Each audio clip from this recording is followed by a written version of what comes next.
Zdravo svima, dobrodošli u jedan novi recept za kremastu, brzu, jeftinu i najukusniju tortu na svetu.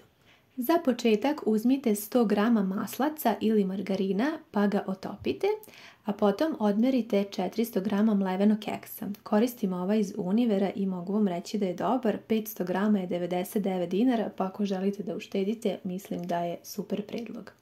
Sada dodajte 1 kašiku šećera u prahu, možete i 2 ukoliko volite slađe. Zatim u smesu dodajte i 200 ml hladnog mleka. Za to vrijeme maslac se otopio pa dodajemo i njega. Prvo ću sve ove sastojke da pomešam sa špatulom, a potom i sa rukom. Vidjet ćete tokom mešanja kroz koji minut da će se sve jako lepo sjediniti i vaša posuda će ostati čista kao što je i moja, jer su ovo zaista provereni sastojci i mere. Sada uzmite pleh koji je dimenzije 20 x 30 cm, možete i okrugli kako volite, pa dobro utapkajte ovu smesu od keksa kao podlogu i na kratko je odložite sa strane. Sada spremite 3 banane koje ćete da usitnite ovako na sitne kocke. Možete koristiti zrele banane, ja sada nisam imala, ali mislim da je bolja opcija kada su banane zrele. Ja ću ih sada izblendati, a vi ih možete izraditi i sa viljuškom kako vam je lakše ili kako više volite. Koristim istu onu posudu u kome smo radili podlogu sa keksom, vidite da je čista.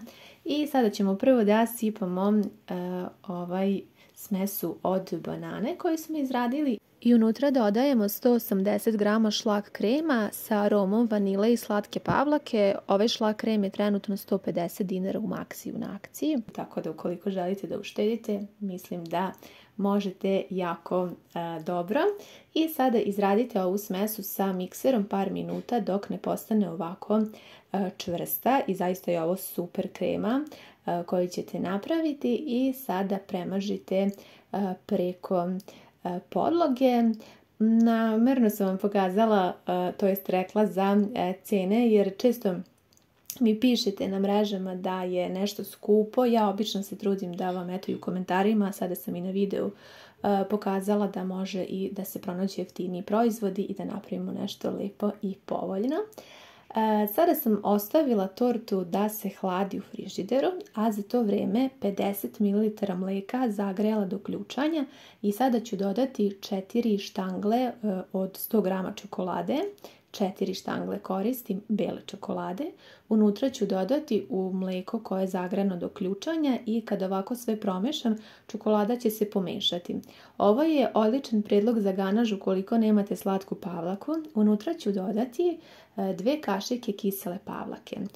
Ako volite da torta ne bude previše slatka i da ima onaj kiselkast moment koji ja zaista obožavam, jer volim i da se zasladim, ali opet i da me torta osveži, onda možete isprobati ovaj način. Pomešajte.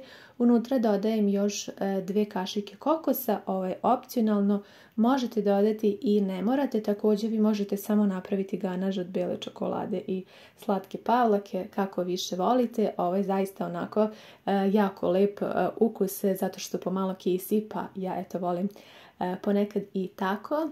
Dobro premažite preko torte i za kraj možete ukrasiti tortu. Imam nešto mlevenih oraha pa ću ovako da pospem preko, prvo malo mlevenih oraha, a zatim i malo mlevenog keksa. Vi možete i nešto drugo po vašem ukusu, a ne morate i ništa, bit će zaista odlična. Sada je potrebno da se torta samo jako dobro zahladi u frižideru, a kasnije ću vam pokazati kako ona izgleda kada se servira. Ovu tortu je potrebno da prohladite barem par sati u frižideru kako bi se ona lepo stegla. Ja sam je hladila tačno 6 sati, možete preko noći ili tako na par sati. Jako lako se seče, vidjeli ste na prethodnom snimku i sada ćemo izvaditi jedno po drugo parče. Ja sam zaista oduševljena koliko se ona lepo stegla i koliko je ova krema fantastična. A kao što vidite nismo ništa morali ni da kuvamo fil, ni da pečemo kore. Zaista jedna brza torta koja mislim da će vam se dopasti. Ne znam da li može da se napravi sa nekim drugim voćem. Iskreno voljela bih da probam i sa drugim. Pogledajte koliko je čista. ova posuda toliko lako se vadi da mislim da ćete se oduševiti sa ovim receptom. Tako da ideja mi je da isprobam i sa nekim drugim voćem. Ova kombinacija je zaista preukusna. Posebno taj dodatak sa pavlakom, mislim da što se mene lično tiče i mog ukusa, tu nema greške. Zaista toliko kremasta, ukusna, fantazija torta, stvarno nećete potrošiti više od 15 minuta, izuzetno lepo ćete se zasladiti, možete pronaći sastojke i povoljnije da prođete što jeftinije, a opet da napravite nešto fino i ukusno.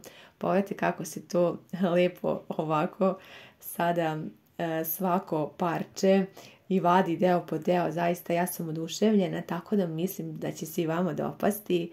Snimila sam da vidite kako izgleda iz nekoliko kadrova. Pišite mi kako vam se dopada ovaj recept, da li biste ga isprobali. Hvala vam mnogo što ste pogledali ovaj video i ljubim vas sve puno do nekog novog recepta. Uživajte!